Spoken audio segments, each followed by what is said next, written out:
you ever looked at the world and wondered, if Islam is truly the best religion, then why are there more Christians than Muslims?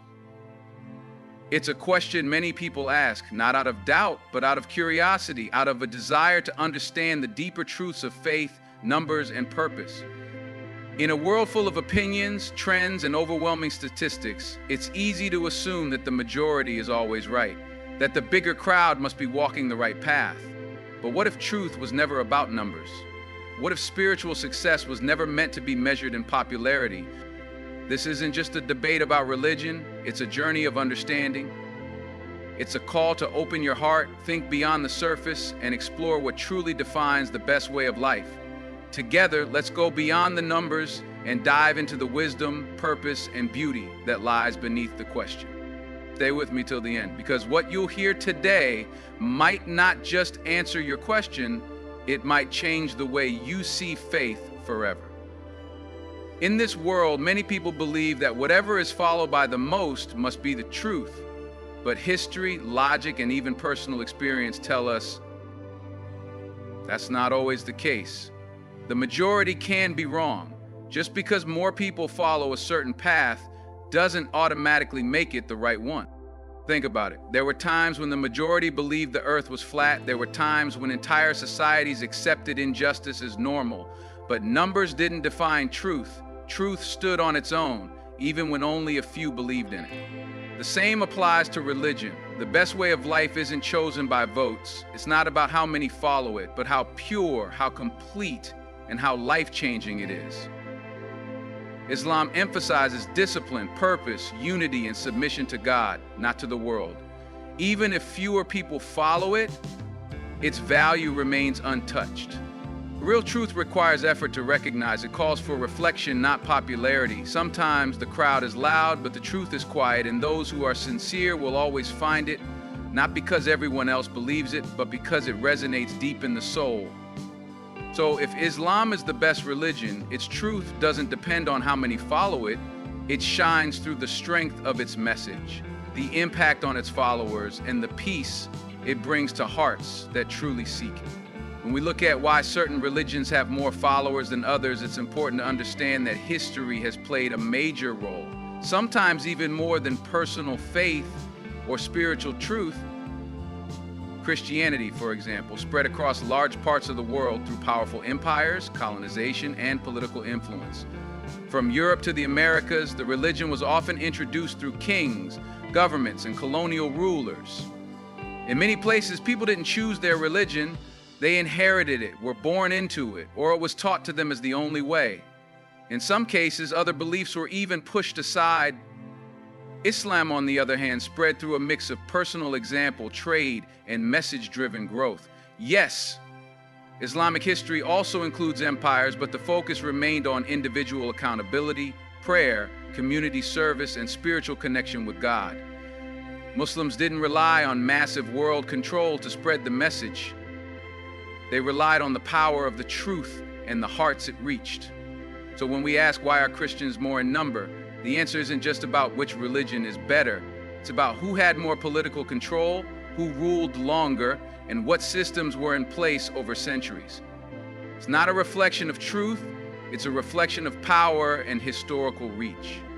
True faith, however, is not built on history books or empire maps. It's built on a connection with God, on sincerity, and on understanding. That's why numbers alone can never tell the whole story. When people look at religious numbers, they often forget one important truth. Faith is deeply personal. It's not about how many people are part of a group, it's about why they're part of it. Many people follow a religion because they were born into it. They never explored, questioned, or searched for answers themselves. Their faith may be inherited, cultural, or based on family tradition, not necessarily a result of deep conviction. So even if a religion has billions of followers, that doesn't mean all of them fully understand or live by its teachings. True faith isn't about wearing a label. It's about the inner connection with God, the discipline, the values, and the peace that belief brings. Islam encourages a person to seek knowledge, to ask questions, to explore with the heart and mind. It doesn't depend on what everyone else believes. It focuses on what you choose to believe after reflection and sincerity. So even if Muslims are fewer in number, what matters more is the depth of their faith, not the size of their community. Islam teaches us that on the day of judgment, we stand alone, not as part of a crowd. We are judged by our intentions, our actions, and our hearts, not by the religion of the majority. That's why faith isn't about statistics. It's a personal journey between you and your Creator. And when that journey is walked with sincerity and purpose, even if you're in the minority, you're walking the right path. While Christianity currently has more followers worldwide, what many people don't realize is that Islam is the fastest growing religion on earth today. And that growth isn't just based on birth rates. It's also happening because more and more people are embracing Islam by choice. In countries all over the world, whether in Africa, Europe, Asia, or the Americas, people are learning about Islam, exploring its teachings, and finding answers to the questions that their hearts were asking. They're drawn to its clarity, its discipline, its connection to God, and its message of peace, purpose, and balance. Islam's growth is not driven by force or pressure. It's fueled by personal discovery, spiritual awakening, and the example of those who live it with sincerity. In fact, many converts to Islam say that they were surprised by how much peace they found in it, something they hadn't experienced before. Even with so many misconceptions and negative portrayals in the media, Islam continues to rise. That alone shows the power of truth. When something continues to grow, even under pressure, even when misunderstood, that's a sign that it has something real, something that touches hearts beyond noise and opinion. So while Christianity may have more followers today, Islam is shaping the future through its steady, sincere, and global rise. The message is spreading, not through dominance, but through truth and connection. And that's a growth that truly matters. In a world obsessed with numbers, likes, followers, votes, it's easy to believe that more means better.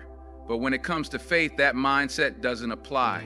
In spirituality, what matters is not how many believe, but how deeply they believe.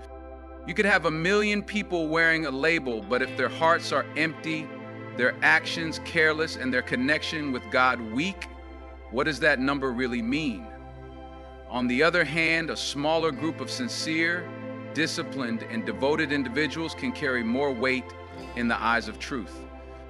Islam doesn't teach that success is found in being the majority. It teaches that success lies in obedience, sincerity, and submission to God's will. Even if you're just one person standing alone with the truth, your value in the sight of God can outweigh thousands who follow blindly. History is full of examples where the truth stood with the few, not the many. Prophets often stood against entire societies. The early followers of truth were always the minority, yet their strength came from their conviction, not their numbers. So when someone asks, if Islam's the best religion, why are Muslims fewer? The answer is simple. Quantity is not the proof of quality. What matters is the depth of faith, the purity of intention, and the truth of the message, not how many people claim to follow it. True guidance is not something that spreads just because everyone else is following it. It's not something you inherit from your society or absorb from your environment. Real guidance comes when a heart is open, sincere, and searching for truth, regardless of what the world around it believes. Islam teaches that God guides whom He wills, but that guidance begins when a person genuinely seeks clarity, purpose, and connection. And in that search, it doesn't matter if you're surrounded by millions or standing alone. What matters is the direction of your heart. Many people live their entire lives following the crowd, believing what their families believe, practicing what their communities practice, without ever stopping to ask, is this the truth? But guidance isn't found in comfort zones. It's found in reflection, questioning, and the courage to walk the right path, even when it's not popular. Islam doesn't chase numbers, it calls hearts. It speaks to those who are tired of confusion, who long for peace, and who want a life built on purpose, not popularity.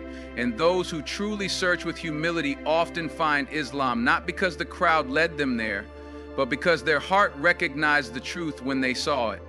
So no matter how many follow one way or another, guidance will always be a matter of the heart, not the crowd. And when the heart is sincere, God will never let it wander in darkness.